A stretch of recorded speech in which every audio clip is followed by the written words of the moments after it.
Now, Chris, it's been said that the concept of a law of nature cannot be made sense of without God. What do you think was meant by that?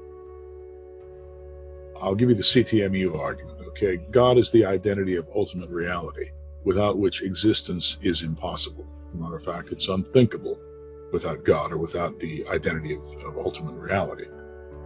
The CTMU argument is very simple. God and nature can't be separated. God equates to ultimate reality, and ultimate reality supports or contains the supporting syntax of consciousness, which is due to closure. And this applies to ultimate reality itself. In other words, ultimate reality is conscious. In order to self-identify, something has to be conscious.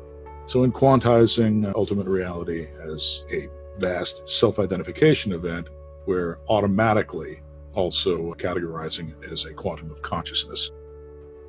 That makes a lot of sense, because it seems like you would need something, and here we have God's will that causes everything to move into existence, to become reality.